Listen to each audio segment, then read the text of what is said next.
आज नहीं तो कल, कल नहीं तो परसों सच्चाई की जीत होती है। मगर जो भी हो, मेरा रास्ता तो क्लियर है। मुझे क्या करना है, मेरा क्या काम है, उसके बारे में मेरे दिमाग में बिल्कुल क्लैरिटी है। जिन लोगों ने हमारी मदद की और जनता ने जो प्यार और सपोर्ट दिया, उसके लिए मैं बहुत बहुत धन्यवाद करता हूँ। Thank you. आज बड़ा खुशी का दिन हमको लगा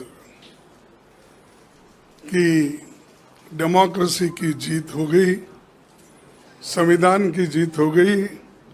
सत्य में वो जयते, जो हमारा नेशनल सिंबल के नीचे लिखा हुआ रहता है, वो उसका जीत आज हुआ है।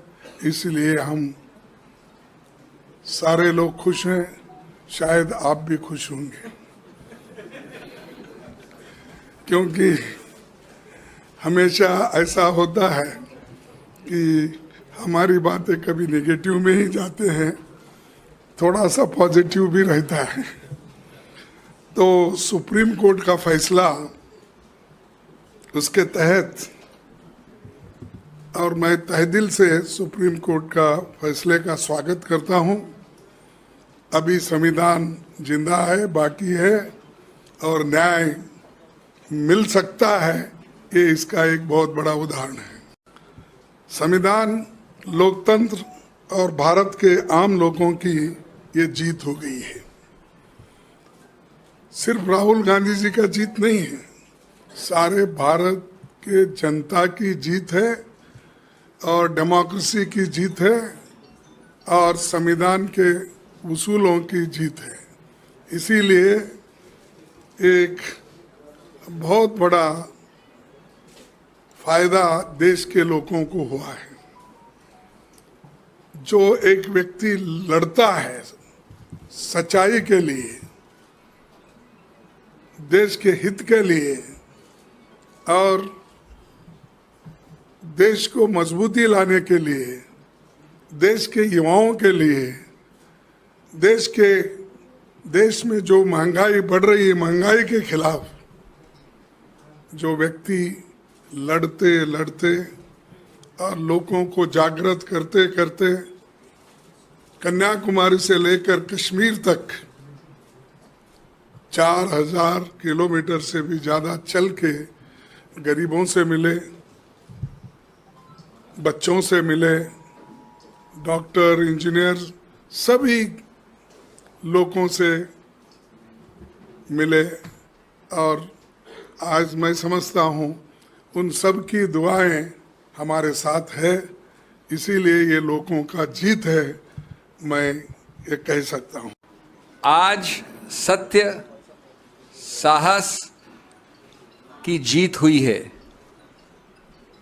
ये केवल राहुल गांधी जी की जीत नहीं है, लोकतंत्र की जीत है, संविधान की जीत है और आम जनमानस की जीत है।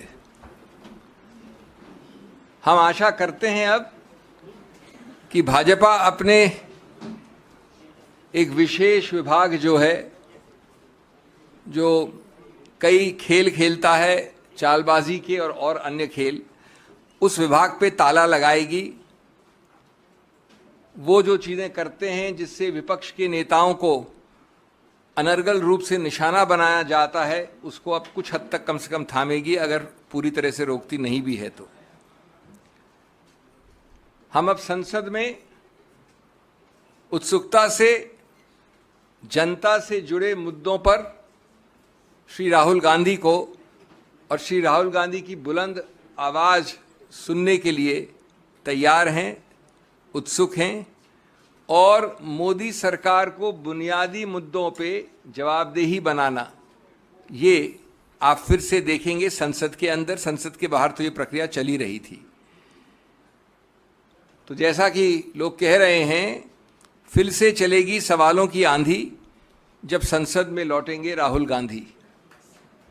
मैंने कहा, मैंने इसकी दलील की थी उच्च न्यायालय में और उच्चतम न्यायालय में, तो मैं कोई ज़्यादा वैल्यू जजमेंट बिना दिए आपको संक्षिप्त में बताना चाहता हूँ कि कितना अजीबोगरीब ये संदर्भ था, जिसमें एक 100 वर्ष से ज़्यादा, 125 वर्ष से ज़्यादा पुरानी राजनीतिक पार्टी के पूर्व अध्यक्ष को दुनिया के सबसे बड़े गणतंत्र से एक प्रकार से इफेक्टिवली, जब तक कि वो कन्विक्शन एक्विटल न बने, निष्कासित कर दिया था राजनीतिक जीवन से, जहाँ तक संसद का राजनीतिक जीवन का सवाल है।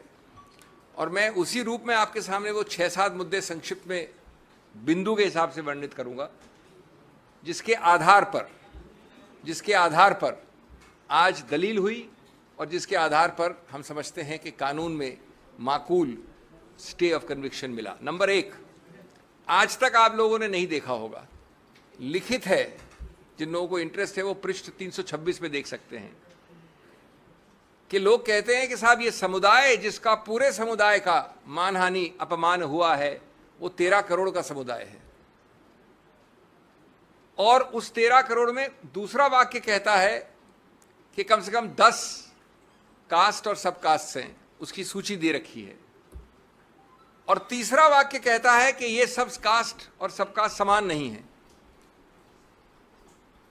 लेकिन चौथे वाक्य में कहते हैं कि जब माननीय राहुल गांधी ने ये वाक्य बोला तो ये पूरा 13 करोड़ का समुदाय, उसका कोई भी व्यक्ति उठकर ऐसी याचिका डाल सकता है। ये पहला, और ये उस कानून, उस सिद्धांत के विरुद्ध है दोस्तों, जिसमें लिखा गया है बार बार, एक केस का नाम है सुब्रमण्यम स्वामी, दूसरे केस का नाम है नरसिम्हन, कि आप ऐसी मानहानि की याचिका सिर्फ एक identified, frozen, limited, circumscribed class, एक ऐसा वर्ग जिसको आप परिभाषित कर सकें, उसके विरुद्ध वही वर्ग उठ सकता है। दैट इज, हमने पहला मुद्दा उठाया। दूसरा मुद्दा, माननीय उच्च न्यायालय ने एक बड़ा अजीबोगरीब वाक्य दिया है, पूरा एक पैराग्राफ इसके ऊपर लिखा है, जो ये दोनों चीज़ें आज तक नहीं हुई, 13 करोड़ वाली भी और जो अब मैं बोलने जा रहा हूँ। कहा है कि भाई ये मॉरल टर्पिट्यूड भी है, अत्यंत गंभीर है, अत्यंत भर्त्सना योग्य ऑफेंस है। तो मैंने विनम्रता से कहा उच्चतम न्यायालय को कि माननीय न्यायाधीश साहब, आज तक हमने ये नहीं सुना कि जिस ऑफेंस का सबसे ज़्यादा मैक्सिमम पनिशमेंट 2 वर्ष हो, उसको मॉरल टर्पिट्यूड भी कह दो और गंभीर भी कह दो और भर्त्सना योग्य भी कह दो। फिर हमने बताया कि इस पूरे आईपीसी में, जिसमें के सैकड़ों ऑफेंसेस हैं, उनमें 22 ऐसे प्रावधान हैं, जिसमें सिर्फ 22 जिसमें सिंपल इम्प्रिजनमेंट है। उन 22 में से एक है ये प्रावधान मानहानि वाला। तो विधायिका ने तो कभी समझा नहीं इसको इतना गंभीर। आप जो याचक हैं, कंप्लेनेंट है, उन्होंने बहुत ज़्यादा गंभीर बोल दिया और उसके ऊपर उच्च न्यायालय ने लिख दिया। तीसरा, ये बेलेबल है। बेलेबल का मतलब ये नहीं होता कि बेल मिल जाए, बेल मतलब होता है कि बिना कोर्ट जाए आपको पुलिस बेल दे सकती है। ये सिर्फ कम जघन्य अपराधों के लिए ऐसा प्रावधान होता है। नंबर 4, नॉन कॉग्निजेबल है। जैसा आप जानते हैं कि थोड़ा भी ज़्यादा अगर गंभीर या जघन्य अपराध है तो पुलिस अफसर बिना वारंट के आपको गिरफ्तार कर सकता है। नॉन कॉग्निजेबल मतलब होता है वो अपराध जो कम जघन्य हैं, कम गंभीर हैं, उसमें आपको वारंट चाहिए, आप जाके किसी को पकड़ नहीं सकते। और उसके ऊपर कंपाउंडेबल 2 तरह के होते हैं। एक होता है कि अगर हमारा झगड़ा हुआ तो हमने प्राइवेटली कंपाउंड कर लिया, 2 निजी रूप से इंडिविजुअल ने, स्टेट नहीं आता उसमें कहीं। दूसरा होता है कि आपको स्टेट की अनुमति चाहिए, स्टेट वाले ज़्यादा जघन्य, ज़्यादा गंभीर अपराध होते हैं। तो ये अपराध कंपाउंडेबल है 2 निजी व्यक्ति विशेष के बीच में। तो हमने पूछा कि आज तक कभी नहीं हुआ कि आपने जघन्य भी बोल दिया, भर्त्सना योग्य भी बोल दिया और गंभीर भी बोल दिया, एक ऐसी चीज़ के बारे में जो बेलेबल है, नॉन कॉग्निजेबल है, कंपाउंडेबल है, 2 वर्ष का है, सिंपल इम्प्रिजनमेंट है। तीसरा, 13 करोड़ का समुदाय मानहानि कोई एक व्यक्ति कर सकता है। ये कानून उच्च न्यायालय ने बताया आपको, हमको सिखाया है नया। कोई अमुक व्यक्ति, केरला से कश्मीर, असम से गुजरात, लेकिन साथ साथ ये पूछा आपने, हमारी चार्ट में 13 ऐसे केसेस हैं। ऐसा कैसे हुआ भैया कि सभी के सभी 13 केसेस उस 13 करोड़ के समुदाय में से जो 13 केसेस फाइल हुए वो सभी भाजपा के कार्यकर्ताओं ने किए? ये अजीब सा समुदाय है। जिसमें सिर्फ भाजपा के कार्यकर्ता ही जगते हैं कंप्लेनेंट के रूप में। ये हमारा तीसरा बिंदु था। चौथा बिंदु था कि आपने ये नहीं देखा कि अपने निर्णय में एक नया ऑफेंस डाल दिया है जो याचक ने भी नहीं कहा था। एक प्रावधान है 171G representation of peoples act में, उसमें यह है कि अगर दो कैंडिडेट जो इलेक्शन लड़ रहे हैं वो एक दूसरे को किसी रूप से गंदे शब्दों का इस्तेमाल करते हैं तो ये लिख दिया है माननीय उच्च न्यायालय। लेकिन 171G तो न याचक का केस था न हमारा केस था, किसी ने रेज ही नहीं किया था। उसको पूरा ऑफेंस करके माननीय राहुल गांधी जी को दंडित भी कर दिया उस पैराग्राफ में। हमने ये सब बताया कि इससे मालूम होता है कि उच्च न्यायालय का निर्णय एक बिल्कुल गलत, विकृत इत्यादि निर्णय है और इसलिए इसको तुरंत स्टे करना चाहिए। इसके अलावा हमने कई और चीज़ें दी हैं जिनको मैं आपको तकनीकी रूप से नहीं बताऊंगा, सिवाय इसके कि जो मूल वाक्य है जो कि 3 पृष्ठ की राजनीतिक स्पीच में कोलार में 1.5 वाक्य या 3 लाइन का वाक्य बनता है, उसको सिद्ध करने के लिए जो एविडेंस एक्ट में एक सर्टिफिकेट चाहिए वो आज तक किसी ने उपलब्ध नहीं करवाया। तो प्राथमिक रूप से ट्रायल कोर्ट ने कन्विक्ट कर दिया श्री राहुल गांधी को, लेकिन स्पीच अभी तक कानूनी रूप से सिद्ध नहीं हुई है। जब स्पीच सिद्ध नहीं हुई तो वो याचक जिसने कंप्लेंट की थी पूर्णेश्वर मोदी, वो गया हाई कोर्ट में अपने खुद की कंप्लेंट के विरुद्ध और अपनी खुद की कंप्लेंट को स्टे करवा दिया इस ग्राउंड पे कि मैं अभी और ढूंढ रहा हूं सामान, क्योंकि मैं अपनी वो स्पीच को, क्योंकि उसने स्पीच में एक न्यूज़पेपर प्रोड्यूस किया, कोई टेप नहीं प्रोड्यूस किया, खुद आंखों देखा हाल था नहीं, क्योंकि जो याचक है वो था नहीं वहां पर स्पीच में, तो उसने कहा मुझे और टाइम चाहिए और अपनी ही कंप्लेंट पे स्टे ले लिया।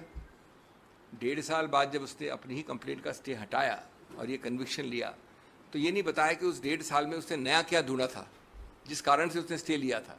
कोई नया तथ्य नहीं निकला था। तो एक प्रकार से कन्विक्शन दिया गया है एक ऐसी कंप्लेंट में जहां ये वाक्य सिद्ध ही नहीं हुआ है एविडेंस एक्ट के नियमों के अनुसार। जब ये देखा कि ये सिद्ध नहीं हुआ है, न उसमें किसी आंखों देखा हाल है, न टेप है, टेप को आपने सर्टिफिकेट अंडर 65B के अनुसार सिद्ध नहीं किया है, इत्यादि इत्यादि। तो 5वां बिंदु, इन्होंने एक व्यक्ति को खड़ा किया, गणेश विज है उसका नाम, जो बीजेपी का काफी उच्च स्तर का कार्यकर्ता है, सांस्कृतिक विभाग का अध्यक्ष है। उसका नाम कंप्लेंट में नहीं है, उसका नाम विटनेस लिस्ट में नहीं है, वो कभी आगे आया नहीं।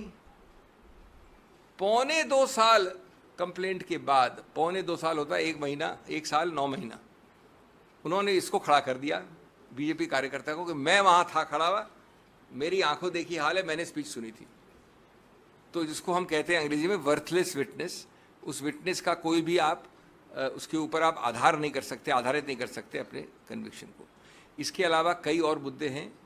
एक मुद्दा जो पूरी तरह से देखा भी नहीं उच्च न्यायालय ने, कि आप कब तक जो जनता जन समुदाय है वायनाड का, उनको वंचित रखेंगे एक चुनावित व्यक्ति द्वारा। ये कानून में एक मुद्दा है, मैं सिर्फ राजनीति की बात नहीं कर रहा हूँ, कानून में ये अहम मुद्दा माना जाता है कि क्यों आप कन्विक्शन स्टे करें। 7वां मुद्दा जिस पे बहुत अहमियत दी है, जो ऑर्डर में भी आप पढ़ेंगे शाम को, जो ऑर्डर आएगा, तो हमने बहस की थी कि अगर 11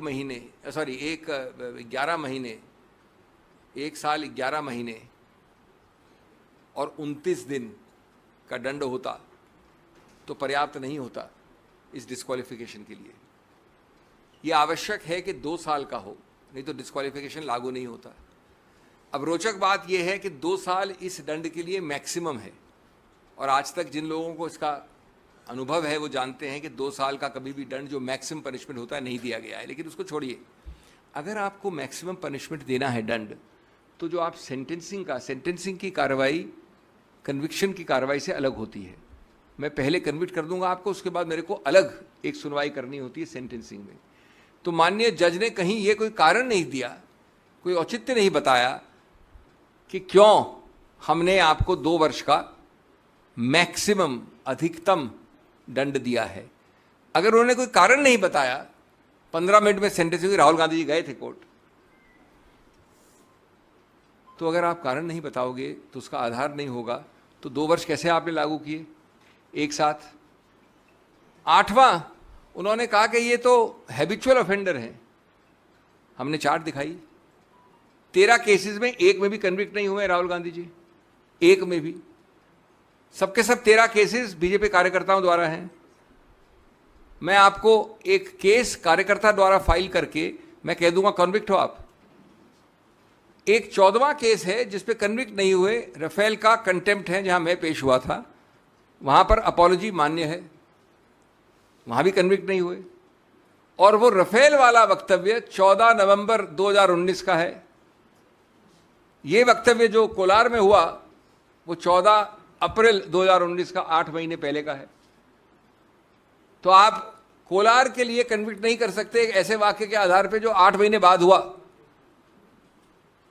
इस प्रकार के मैं आपको कई और मुद्दे दे सकता हूं। इसका मूल उद्देश्य क्या है? मूल उद्देश्य है ये बताना कि ये कन्विक्शन हमारा पूरा विश्वास और आशा है, हमारा हौसला है कि निकट भविष्य में ये कन्विक्शन एक्विटल में बदल जाएगा। अपील इसकी चल रही है, कन्विक्शन की बात कर रहा हूँ। तब तक, जब तक ये चलती है, तब तक आप किसी व्यक्ति को डिस्क्वालिफिकेशन के आधार पर निष्कासित कैसे रख सकते हो?